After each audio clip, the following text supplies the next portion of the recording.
Hello and welcome to AviaDev Insight Africa, the podcast offering a window to the world of African aviation with your host, John Howell, CEO and founder of AviaDev Africa.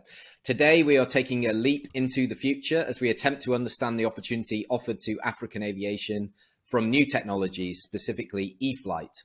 At AviaDev Africa in June 2022, two of my guests today delivered a thought-provoking session on the topic and have recently released a white paper on the subject that we have also been sharing with the community.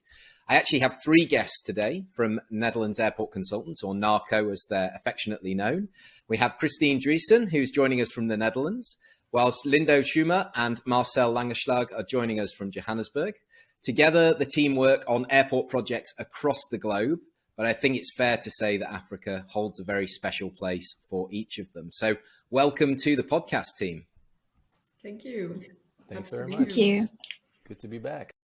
Great, fantastic. Well, you're very, very welcome. So let me come to you first, Christine. I want you to sort of give us an overview as to what inspired the report and what it sets out to understand and achieve.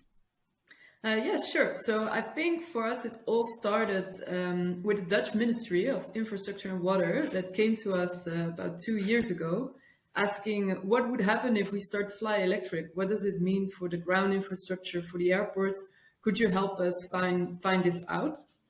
So this is the first step we took into looking into this new technology. And we found out it's not just the potential to replace existing flights, but it's also huge potential to do much more and to enhance connectivity.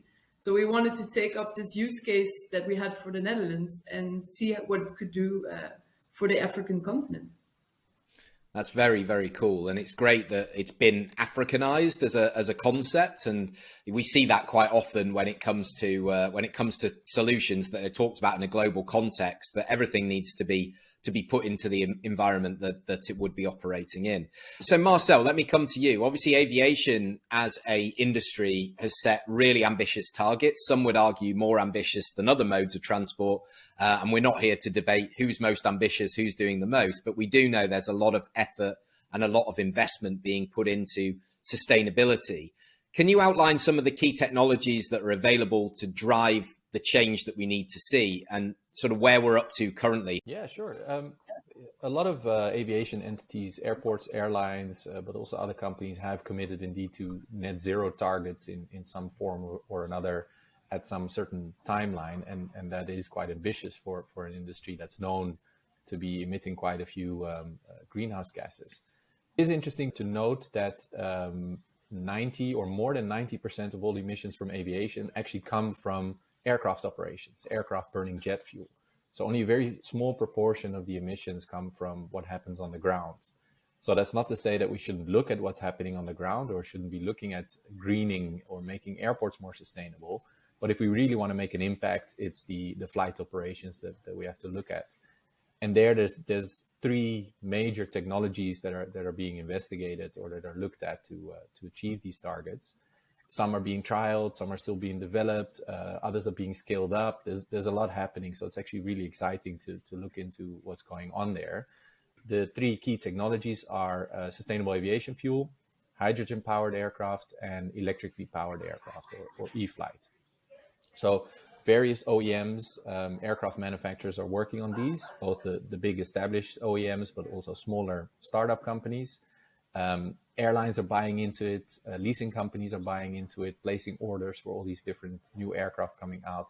But there's a whole range of other stakeholders that need to get on board, including civil aviation authorities and airports. And we see that airports are really starting to take this into account more and more in their planning and design.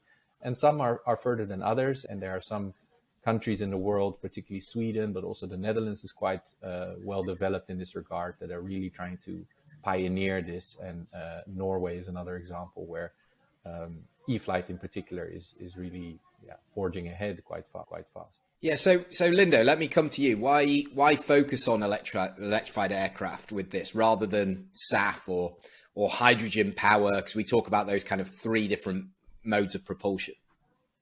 So all three of them, they have their own challenges and advantages, and most importantly, their own timeline for implementation.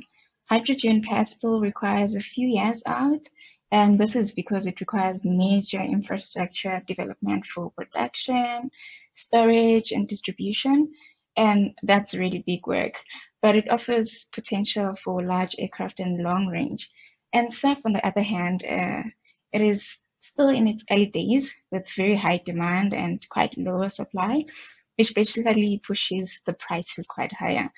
So because of quantity for SAF, because quantity is an issue, there's then a high need to scale up production capacity. However, it has lots of potential as a drop-in fuel, which means it's easy to implement. But when it comes to electrified aircraft, E-Flight's unique opportunity is for small aircraft and short range. There are ongoing developments towards battery density in order to boost range and payload. But the majority of air travel is currently short range, and many regions of the world, that's including Africa, have thin routes, and that makes it difficult to operate conventional aircraft profitably. So this is where e-flights can become a game changer. Right, yeah, I understand. So obviously the big issue with all three really is supply of what it is. So with hydrogen, there's a lot of work in terms of production and storage. With SAF, it's the same thing. It's the cost of it, it's production. But with E-Flight, obviously we have electricity readily available. And the big challenge there is obviously battery capacity and things like that as well. So Christine, let me come to you. How close are we to seeing commercialized electric flights anywhere in the world? Yes, sure. So I think Marcel already mentioned that the car market really driven and has helped develop the new technologies. So the battery capacity is better now. I think what's also, this has helped to develop aircraft. So they're still in the making.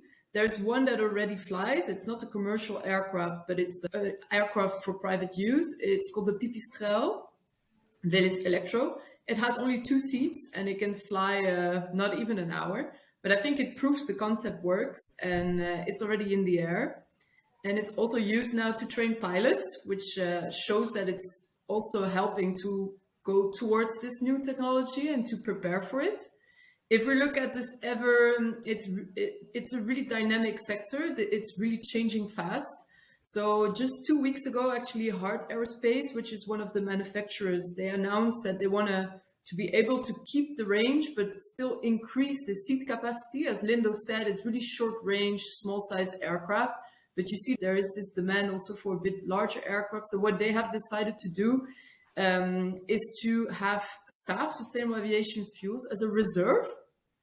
And this will help them reach a bit more range with a slightly larger aircraft. So all of this is quite exciting because they keep on innovating in this sector to make it better and make it happen. And in light of that, actually, just last week, Aviation Alice, which is one of the other main innovator in this sector, had its first test flight.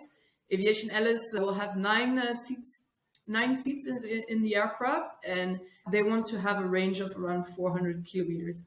So their first test flight shows that it's also viable for commercial aircraft and not just for private use. So yes, lots of exciting things are happening.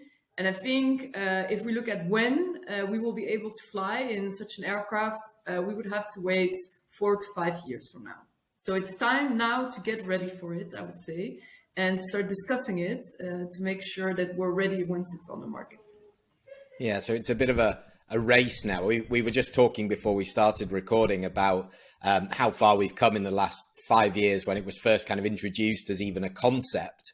And now we're seeing that kind of race of who can get that technology, to market and get it safely installed into these markets themselves.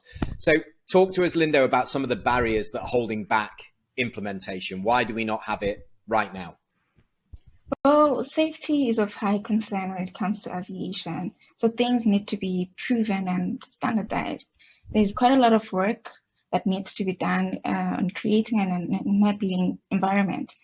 And also, again, we have to look at investing in fleet and ground infrastructure. This may be a bit of a chicken and egg situation currently. And I mean, investing in new technology is quite always risky. Yeah, of course it is. And the big thing as well, we've got the technology being driven by the airframe manufacturers, and we've got technology advances in terms of battery capacity and things like that. But the thing that the airports have to concern themselves with, which is your expertise, is obviously building the required infrastructure to cope with this new technology. So Marcel, how are they doing that? And also, how are we going to fund it? We know that airports have obviously lost a lot of revenue during COVID. They're not traditionally the most flush with cash in the first place. So who and how are we going to fund this, and what kind of plans should they be making right now? Yeah, we see that a lot of airports are indeed planning for it right now. They're not yet at the building stage. I think what Lindo mentioned is very true. It's a bit of a chicken and egg situation. Why would you build charging infrastructure now when the aircraft are not there? Similarly, the airlines might be thinking, why would we buy these aircraft if the ground infrastructure is not there? So that is a challenge. But airports are indeed planning for it, reserving space, looking at where they might position certain infrastructure. There's quite a lot required for e-flight.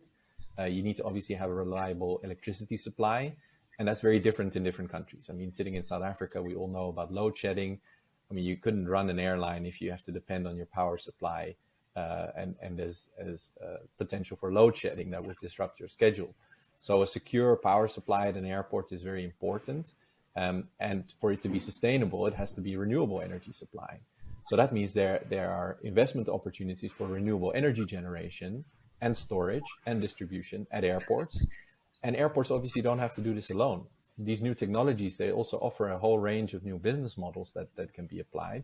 One simple example is that aircraft fuel at the moment is often a concession at an airport. It's provided by a third party under an agreement with the airport.